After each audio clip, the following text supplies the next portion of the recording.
China unveils plans for history's most ambitious hydroelectric project in Tibet. The controversial dam threatens to reshape regional power dynamics. A lot of people have probably heard about China's Three Gorges hydropower plant. It's a massive project with a whopping capacity of 22.5 gigawatts, and at its peak, it once produced up to 112 terawatt-hours in a single year. But here's something wild. Did you know it actually slowed down the Earth's rotation? Not in a sci-fi movie, but in real life. The effect was tiny, just 60 billionths of a second added to the day. But still, it's pretty mind-blowing for a dam to do that.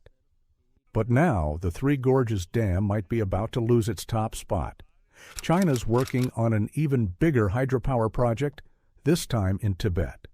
It's expected to generate way more power, enough to supply the entire United Kingdom. The downside? Countries downstream like India and Bangladesh won't get that energy. In fact, they might face some serious problems because of it.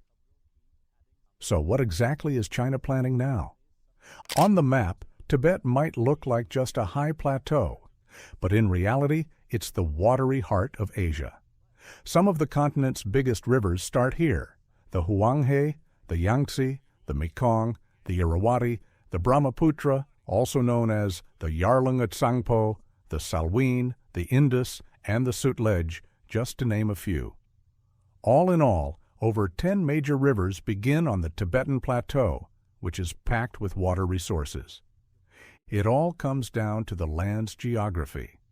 The glaciers, the rain and snow, and the altitude all play a part. The average elevation here is over 2.5 miles above sea level, so the water flows down fast and hard, exactly what hydropower engineers dream of. In summer, the rivers swell with melting ice, and in winter, they're steadily fed by mountain runoff. It's like a giant natural water tank, except instead of steel and concrete, it's made of glaciers and river systems.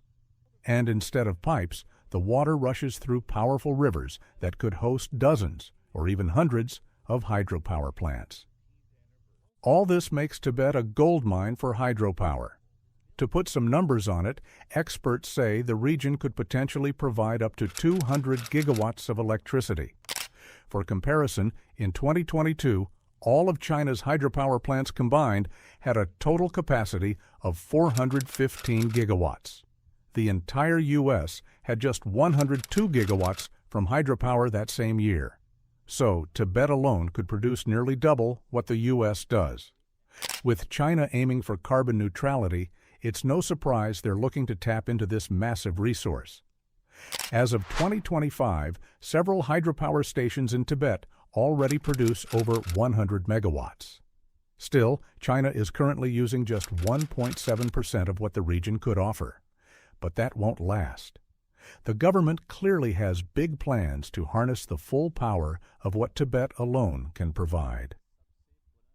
If you look at a map, it just looks like a river. But in reality, it's a raw force of nature. The Yarlong Tangpo River starts from the Chayangdong Glacier in southwest Tibet. At first it flows east, then suddenly curves and cuts through the Himalayas, heading straight for the Indian Ocean.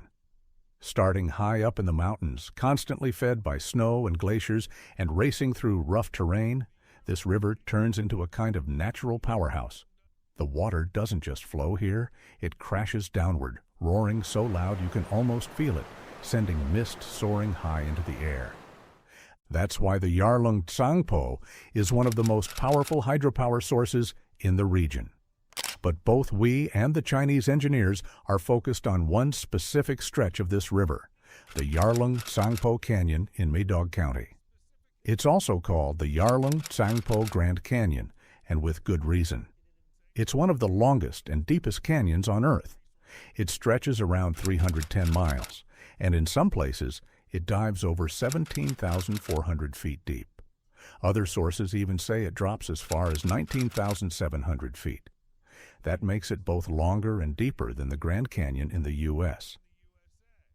From a hydropower point of view, this place is a gold mine. When the river enters the canyon, it's at about 9,500 feet above sea level. After running the full 310 miles, it exits at just 3,300 feet. That's a total elevation drop of about 6,200 feet, perfect for generating serious power. But the Chinese engineers have zeroed in on one very specific part: the Big Bend.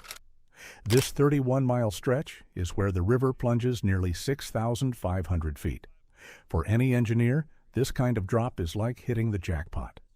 So it's no surprise that China is setting out to build one of the world's boldest dam projects right here in this remote and rugged spot. And not just China, it's really a landmark project for all of humanity. The new hydropower plant is being called the Maedog, or Moruo project, but it's not going to be a standard dam. According to the limited public info available, yes, they do plan to block the river with a dam, but there's more. To make full use of the river's massive drop, the plan includes drilling straight through the mountains. They'll build 4 major tunnels, each about 12 miles long. These tunnels will run under the Namcha Barwa mountain range, one of the tallest and most difficult terrains in the region. The idea is to send the water through these tunnels at high speed, using the pressure from the fall to power turbines. This design is all about getting the absolute most energy from that huge vertical drop. By using the huge altitude drop, the system turns the river's natural energy into electricity with really high efficiency. And because of the tunnel setup, engineers can control the water flow better, which means they can keep the power output stable, no matter what the weather's doing or how much the river levels change. Remember the Three Gorges Dam, the world's biggest hydroelectric plant? It has a capacity of 22.5 gigawatts. But with this new system, China could reach up to 60 gigawatts, all thanks to the tunnel design. In terms of electricity, it's said the Maedog hydropower plant could generate 300 billion kilowatt hours every year. To put that into perspective, that's enough to power about 27 million homes in the UK. One single power plant could provide energy for millions of people. Of course, Tibet doesn't have that many residents, but the electricity can be moved into the heart of China, and you can bet they'll make it work. Now, building tunnels that long and complicated in a place like the Tibetan Plateau is no easy job. The ground here is full of unstable rock, fault lines, and areas prone to landslides and earthquakes. Add in the altitude, rough weather, and the remote location, and you've got a major challenge on your hands. Workers will be doing this in thin air, which puts extra stress on both people and machines. But China has a lot of experience when it comes to this kind of thing. They use advanced tunnel boring machines, huge pieces of equipment that can dig through mountains quickly and accurately, while also placing supports inside the tunnel as they go. These machines have been used to build subways and major highways in China's biggest cities, and in other large water projects too. Plus, they're using state-of-the-art tech to monitor everything during construction. Sensors placed along the tunnels and rock surfaces will track even the tiniest shifts in the ground. That way, if something starts to go wrong, crews can step in right away and fix it. This kind of real-time monitoring keeps things safer, not just while building the plant, but also once it's up and running. All of this makes the new power station something totally unique in terms of high-tech engineering. It even feels like China's builders are already gearing up for their next mega project. But we'll get into that one later. For now, it's worth pointing out just how expensive this hydropower plant is going to be. To get a sense of the cost, here's a comparison. Slovakia's entire GDP in 2023 was $132 billion. The Maedog hydropower plant is expected to cost around $137 billion. So that's Slovakia's economy plus an extra $5 billion. In Chinese currency, that's about 1 trillion yuan. It's a staggering number. In fact, based on current estimates, this could end up being one of the most expensive energy projects ever built. The plan was officially approved in December 2024. There isn't any public data yet showing how far along construction is, but China has set a target to start generating power by 2033. That might sound ambitious, but given China's track record of building huge projects quickly, it might just happen. And considering how much power this one plant could produce, it's easy to see why the government is all in. So it's likely the Chinese will push hard to finish the project as fast as possible. One important thing to remember is that the Yarlong Tangpo River is also known by another name, the Brahmaputra. That's what it's called in India. Part of this same river flows into Indian territory, right after the point where the massive Chinese dam is being built. From India's point of view, this could turn into a serious problem. First off, the location itself is risky. We've already talked about how the region has strong seismic activity. But here's a real-world example to show how serious it can get. Tibet's towering peaks were formed from the ongoing collision of the Indian tectonic plate with the Eurasian plate. And that clash isn't over. The plates are still shifting today. This constant movement makes the area one of the most earthquake-prone regions in the world. So imagine trying to build something like this in a place that shakes regularly. Just recently, on January 7, 2025, a 7.1 magnitude earthquake hit Tingri County in Tibet. It left over 27,000 buildings damaged and around 3,600 houses collapsed. In some villages, up to 90% of homes were destroyed. And that was from a single quake.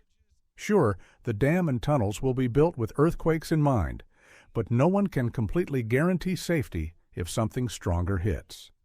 And if that happens, the debris and water would all come rushing downstream, straight toward India. But the worst-case scenario would come after the dam is completed.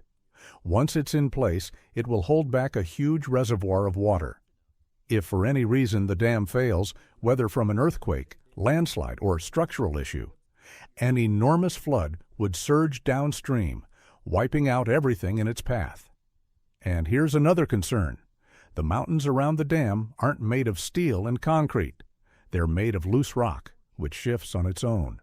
One strong shake, like the one from January, could send part of a mountain crashing down. That's what happened then.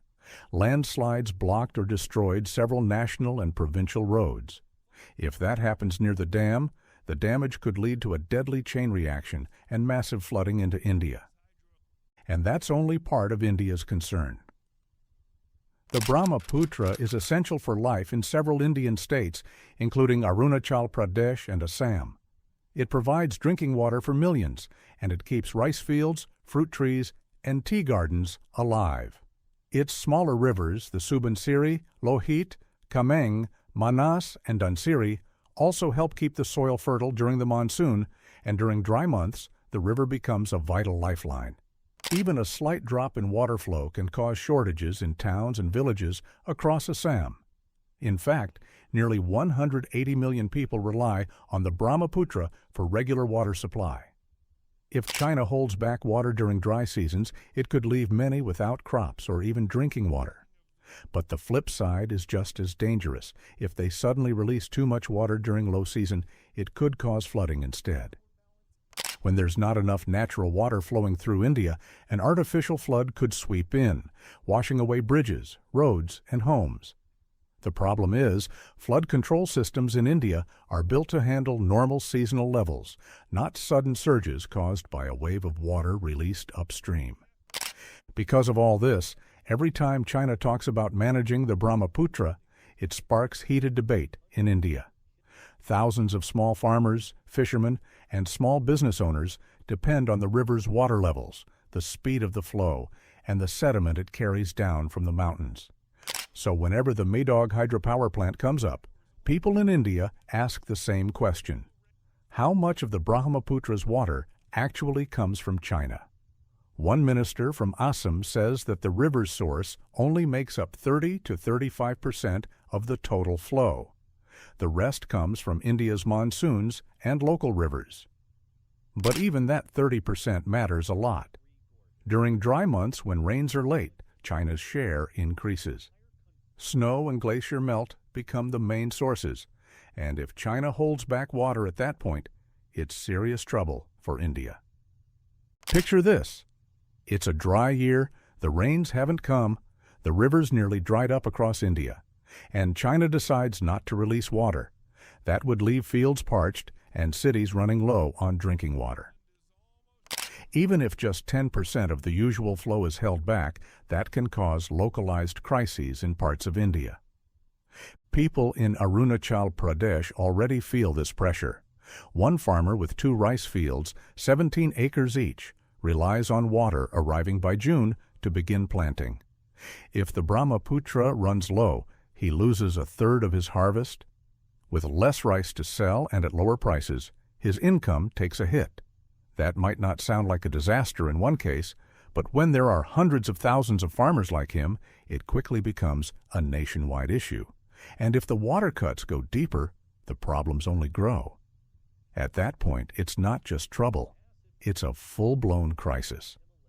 Another thing that adds to India's concern: there's still no formal agreement between the two countries on managing the Brahmaputra's water. They're in talks, but no treaty has been signed. So if the dam were up and running today, China could technically control the water however it wants. No rules, no limits, no obligations. So what can India do? Right now, it's trying to keep communication open, invest in its own water infrastructure, and strengthen its hydropower efforts near the Himalayan foothills. But these projects are expensive. They also face pushback from environmental groups worried about harming untouched landscapes and from farmers worried about how new dams could affect their future. One such project already stirring up concern is the Upper Siang hydropower plant. It's a dam planned near the China-India border on the Yarlong Tangpo. Its main goal is to offset the effects of the Chinese dam. The Indian dam would create a large reservoir that could absorb extra water in case of sudden releases, or make up for shortages when China holds water back. If, for example, China decides to let a huge volume of water rush downstream, the Indian dam could catch it and protect towns and villages below. And if China barely releases anything, the Indian reservoir could help keep a steady flow all year long. That would be a big help during dry spells. On paper, it looks like a solid solution, but at the same time, it adds another layer of risk for communities living further down the river. But at the end of the day, it's still a dam, and that means it will slow the river down and cause other issues too. That's why many people living downstream are pushing back. For them, the idea of 2 dams, one in China and one in India, feels more like a bad joke than a solution. Even if both claim to offer protection, the reality is a lot messier. The whole situation is as complex as it gets, and there's no simple answer. What makes it tougher is that China is already moving forward with construction. That leaves India with less time to respond and more pressure to act quickly. But India might not be the only one with a voice in this. Bangladesh also has a big stake in what happens next. You might wonder, what does Bangladesh have to do with it? Well, the Brahmaputra flows right through there too, after passing through Arunachal Pradesh and Assam in India. So if the concerns about the Medog hydropower plant turn out to be true, Bangladesh could face the same issues: shrinking farmland, less water for people, and pressure on its food supply. And in some ways, Bangladesh might be hit even harder. Think about it. If China reduces the flow and Indian farmers try to grab what's left for their own crops, how much will actually make it to Bangladesh? Possibly not much at all. That's why this country is likely to become a key player in the conversations ahead. It may end up offering some of the ideas and plans needed to protect people from what could be a very serious ripple effect caused by the new dam. If you found this story helpful or eye-opening, make sure to like, share, and subscribe so others can stay informed too. Thanks for watching.